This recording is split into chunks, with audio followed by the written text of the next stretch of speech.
You ever had that feeling where a leadership style that totally crushes it with one team just falls completely flat with another? Well, that's exactly the challenge we're digging into today. We're talking about that huge, crucial shift from what we think of as classical leadership to the multicultural approach our world demands right now. So here's how we're going to break it down. First, we'll get a quick refresher on the leadership basics we all learned. Then, we'll look at how the whole game has changed on a global scale. After that, we'll talk about how to actually build that bridge to a new way of leading. We're also going to get real about the cultural speed bumps you'll hit. And then finally, we'll wrap it all up with how you can make this evolution work for you.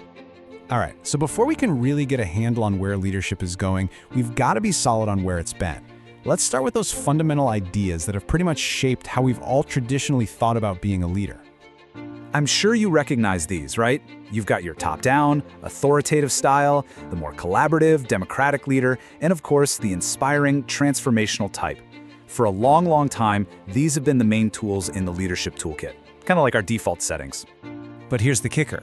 The playing field isn't just a little different now, it has fundamentally, completely changed. The world is so much more connected, and that throws a huge wrench into these traditional, one-size-fits-all ways of leading. And this really gets to the core of it. Your team isn't just one single unit anymore. It's this amazing collection of diverse cultural backgrounds, and every single person brings their own unique experiences, their own expectations, their own ways of communicating. That complexity changes everything about how your leadership is received. Which, leads us to the million-dollar question.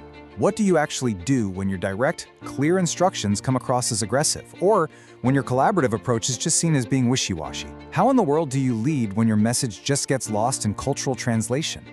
So the answer isn't about tossing out everything we've ever learned. Not at all. It's about building on top of that foundation. This is all about evolving our classic principles so they can meet the new demands of today's workforce. And this brings us right to the main event, multicultural leadership. The best way to think about it isn't as some brand new, complicated theory. It's more like a necessary software update for the skills you already have. An update specifically designed to help you guide these diverse, global teams effectively. Here's the real mental shift you have to make. Classical leadership, it kind of treats its rules like they're universal laws of physics. What works here should work over there, period. But the multicultural approach, it's totally different. It gets that principles have to be adapted. They have to bend and flex to fit the context. It's really about being observant and flexible, not just rigidly applying rules. Okay, so let's get practical. What does this actually look like day to day? What are the real friction points, the things that are going to trip you up when you're leading a global team? These are probably the biggest ones you'll run into. So, take communication. Your direct, get-to-the-point style might be celebrated as efficient in one culture, but it could be seen as incredibly rude in another, where talking around the point is actually a way to maintain harmony. Or think about authority. You might expect your team to push back on your ideas, but for someone from a culture where you don't question the boss, that could feel deeply disrespectful.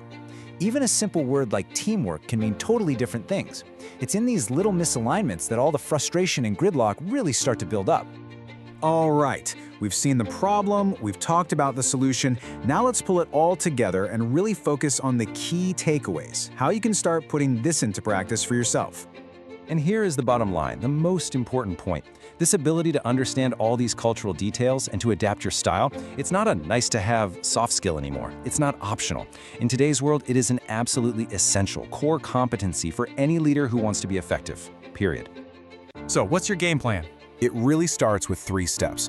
First, you've got to know yourself. What's your go-to leadership style? Are you more of a director or a collaborator? Second, you have to read the room, the global room. Really see and acknowledge the incredible diversity on your team. And third, you have to spot the barriers before you crash into them. Proactively look for those potential misalignments we talked about. Don't just wait for them to blow up into major problems. And that really leaves us with one final big thought. I want you to take a hard, honest look at your own leadership approach. In this hyper-connected world that we live in, is your style actually building bridges? Bridges of understanding, of collaboration? Or is it unintentionally putting up walls?